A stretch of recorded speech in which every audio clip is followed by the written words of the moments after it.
নব অঙ্গীকার হদারক মথাছিল brechisar samani salrogui tei phil sara dokchichar thongsamani salno palaimung rogui kaisa saumata gyaguna harka club ni conference hallnogo thongthajak kokno thadari panda khai bongni juda juda tangbatak rokni kok thai khadraka club ni tangkara adongrok নবঙ্গীকার সামাজিক সংস্থা পক্ষ থেকে শুরুতেই প্রত্যেককে আন্তরিক অভিনন্দন এবং শুভেচ্ছা জ্ঞাপন করছি।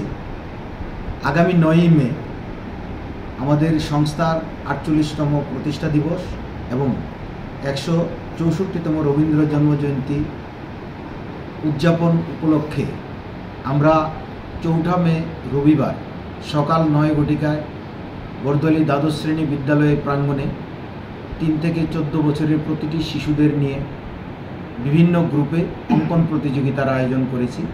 এই প্রতিযোগিতায় যারা আবেদন করবে বিনামূল্যে আবেদনপত্র সংগ্রহ করবে আমাদের এই নবঙ্গীকার সামাজিক সংস্থার অফিস কক্ষ থেকে প্রতিদিন সন্ধ্যা 6টা থেকে 8টার মধ্যে।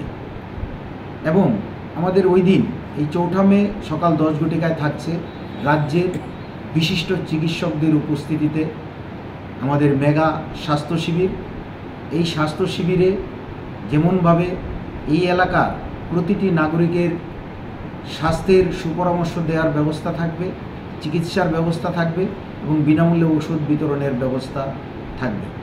আগামী 6ই মে মঙ্গলবার বিকাল 4 ঘটিকায় 3 থেকে 14 বছরের শিশুদের নিয়ে 4টি দলে আমরা সঙ্গীত প্রতিযোগিতার আয়োজন করেছি।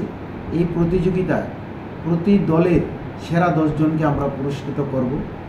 আগামী 9ই মে আমাদের মূল অনুষ্ঠান সকাল 5:30 আমাদের সংস্থার পতাকা উত্তোলনের মধ্য দিয়ে আমাদের প্রভাত ফেরি হবে, যেখানে আমাদের বিশিষ্ট জনেরা থাকবে।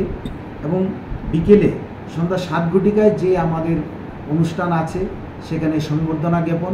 এই সংবর্ধনা জ্ঞাপনে আমরা রাখছি আমাদের এলাকার বিশিষ্ট চিকিৎসকরা যারা এতদিন যাবৎ প্রতিনিয়ত বিভিন্নভাবে সংস্থা এবং এলাকাবাসীদেরকে চিকিৎসা দেওয়ার পাশাপাশি রাজ্যের বিভিন্ন অঞ্চলেও ওনারা চিকিৎসা পরিষেবা প্রদান করছেন, তাদেরকে সংবর্ধনা অনুষ্ঠান থাকবে। আমাদের বিশিষ্ট রবীন্দ্র গবেষক আমাদের যিনি রবীন্দ্রনাথের উপর নিজেদের পিএইচডি নিয়েছেন এবং রাজ্যের অনেক ছাত্রছাত্রী ওনার হাতে তৈরি হয়েছে, ওনাকে আমাদের একটা সংবর্ধনার ব্যবস্থা আমরা রবীন্দ্রনাথের এই জন্মজয়ন্তী উপলক্ষে সামনে রেখে আমরা রাখছি। এবং সঙ্গে আমরা প্রফেসর ডক্টর নারায়ণ ভট্টাচার্য মহোদয়, যিনি একাধারে রবীন্দ্র গবেষক, বিশিষ্ট শিক্ষাবিদ, আমাদেরও শিক্ষক, এলাকার গুণীজন, ওনাকে আমরা সংবর্ধনা জ্ঞাপন করব। আর থাকছে আমাদের রবীন্দ্রনাথের উপর বিশেষ আলোচনা, যেটা আমাদের প্রতি বছর হয়, এবং তৎসঙ্গে থাকবে পুরস্কার বিতরণী অনুষ্ঠান। ধন্যবাদ সবাইকে।